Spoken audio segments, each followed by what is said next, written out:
Alright mga kapatid, sabi nila mayroon daw mga bansa o may bansa na kapag ayaw na nila yung namumuno, sila daw po yung nasusunod. Ano kayang paraan ng ginagawa nila? Petisyon, may mga pirma-pirma, at kapag nakalikom ng ganito kadaming pirma, bababa na po talaga yung makapangyarihan, no? May mga ganun daw pag ayaw na nila yung nakaupo dahil medyo hindi na maganda yung pamamalakad, pwede na nilang patalsikin. Yan. Sana sa Pilipinas ganun din. Mga kapatid, alright, hanggang dito na lang. Joke lang. Ito na, may panonoodin po tayo galing po sa ating Pinas News Insider. Nasa description yan, i-subscribe niyan dahil naghahatid po yan ng balita patungkol po sa ating Pilipinas. Kung mahal, ito ang title na gagawa natin ng reaction video. Malaking panalo ito, mga bilyar nilabas na alas sa Duterte. Ano to, parang kumakampi na yung mga bilyar o nakakakita na rin sila ng hindi magaganda na ginagawa ng administrasyon? Question mark lang. Tiklop si Torre. Naiyak BBM Boying Gibo. Yan.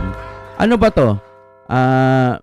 Eto na lang po lagi ang ating pag-uusapan dahil wala naman tayong nakikita mga project, di ba?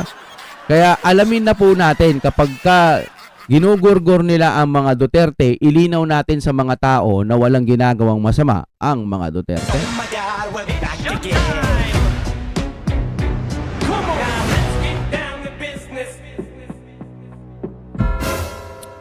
Sa totoo lang, iniisip ko pa rin, ba't kaya minsan yung iba ayaw pa rin sa Duterte? Dahil sa China? Dahil sa pagpaslang ng mga iba't ibang mga tao, mga napaslang, ganyan? Yung benefits na nakaupo po ang ating presidente, maraming nakinabang. Hindi ko alam kung naiintindihan nila yung word na maraming nakinabang, no? Hindi ko pa rin sila maintindihan bakit ayaw nila. Kahit na sinasabi na sa mga vlogger natin, 'di ba? Sinasabi nila, bakit ito lang ang inyong iniimbestigahan? Bakit hindi imbestigahan yung iba? Ano ba tayo? One-sided? Ako gusto ko talaga matignan din lahat kung ano talaga yung mga budget ng iba. Yung kay BP Sara nga gusto ko rin malaman kung totoo. Wala nagsalita na yung COA. Nagsalita na rin si Vice Presidente at ang ganda ng pagkakapaliwanag niya. Sa kabila, kailangan imbestigahan yung budget din ng ating Pangulo. At yung iba pang mga may confidential fund din na malalaki pero deadma lang. Diba?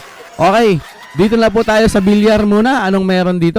Sa mundo ng social media, ang di umanay balitang mukhang sadyang isa-isa nang naglaglagan na tila kumalas at naglalabasan na magsalita ang mga nasa Senado at ang ilang personalidad para ilantad ang katotohanan laban sa kasinungalingan. At sadyang hindi na talaga mapipigilan pa. Lalabas at lalabas na talaga ang buong katotohanan na siyang hahatol at mananaig sa mga kabulastugan at kasinungalingan na tila kinasasangkutan di umano ng gobyernong Agba. Matapos ang di umano'y iligal na pag-aresto sa dating Pangulo na si Rodrigo Duterte para isuko sa dayuhang hukuman at dalhin sa ICC sa The Hague, Netherlands, kilalang pamilya sa larangan ng politika na sina Manny Villar, Senator Cynthia Villar at si Senator Mark Villar. Di mapipigilang binasag ang katahimikan at katotohanan at tahasang sinampal ng kahiyan matapos inilantad sa publiko ang kanilang saloobin patungkol sa di umano'y iligal na pag-aresto sa dating Pangulo na si Rodrigo Duterte. Pero bago ang lahat, kung bago ka pa lamang sa aming channel, please huwag kalimutang mag-like, subscribe at i-click ang notification bell para mas maging updated ka pa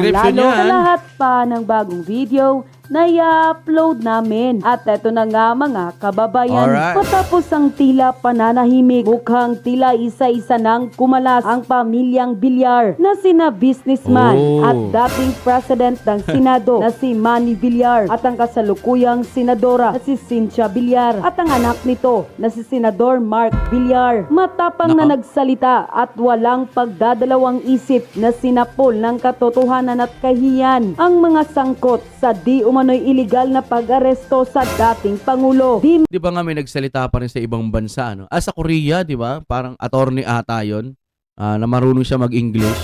Sinasabi niya rin doon na mali din talaga ang pag-aresto. At marami namang mga attorney na nagsasabi na mali ang pag-aresto. Halos lahat natatangi lang sila mismo ang nagsasabi dito sa administrasyon natin na tama yung pag-aresto nila, na medyo malabo naman sa ating pangunawa yung mga pinagsasabi nilang mga dahilan.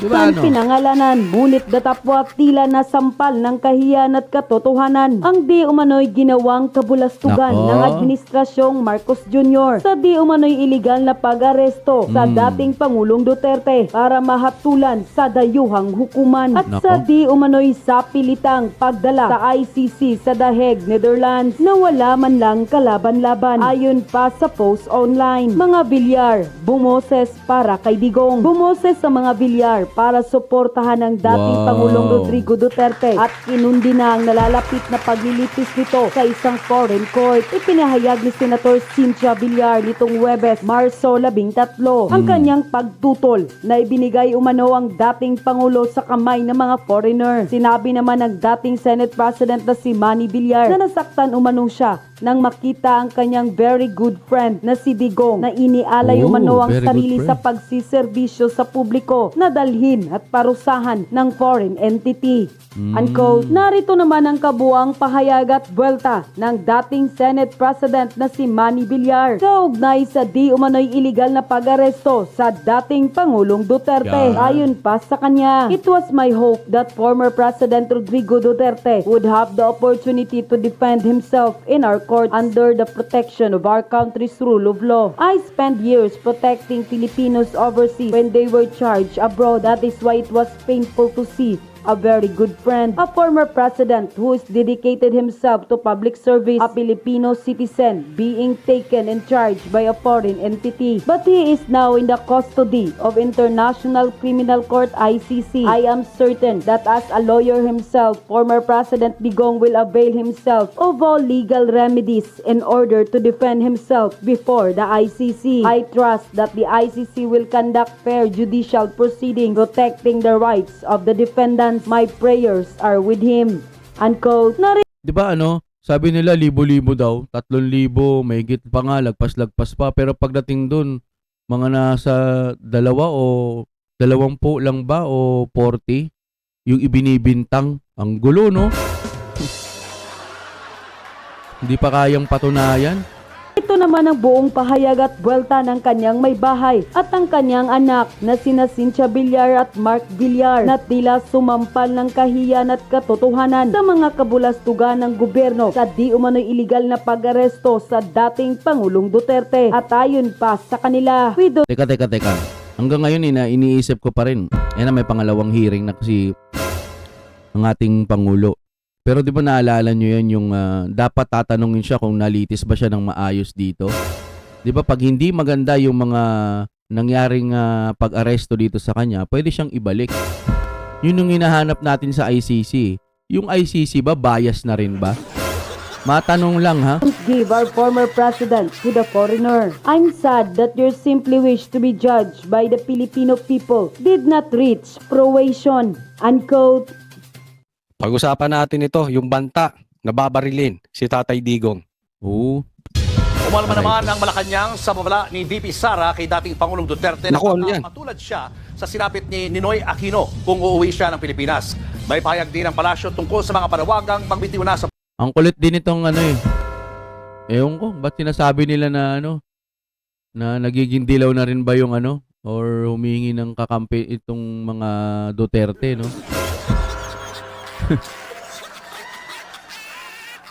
Humugot sila sa sinasabi ni BP Sara, di ba? pwesto si Pangulong Bongbong Marcos. Nasa frontline ng balitang yan si Maricel Halili. Tuloy na natin. Marcos resign. Sinong makikinabang? Yan ang tanong ng Malacanang. Nako, eto na naman to. Pag-iinitin ko na naman ang ulo ninyo.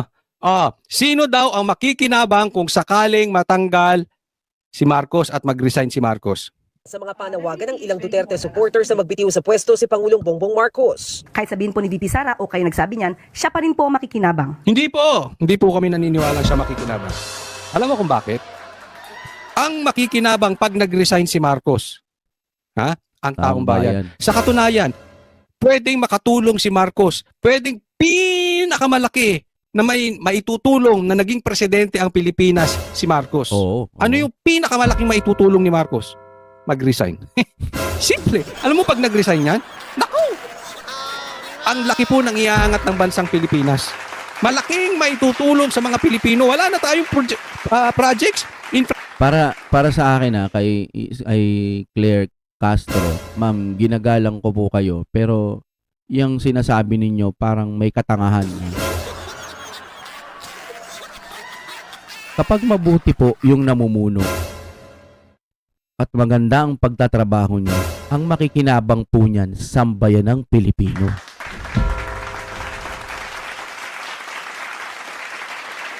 Mababaw lang akong tao at lagi kong ini-example yung mga nagagawa po ni Bibi Sara. Example na lang yung libre sakay. Imagine niyo yung bus na yun kung dumami yun. Diba? Yung libre sakay ni Bibi Sara.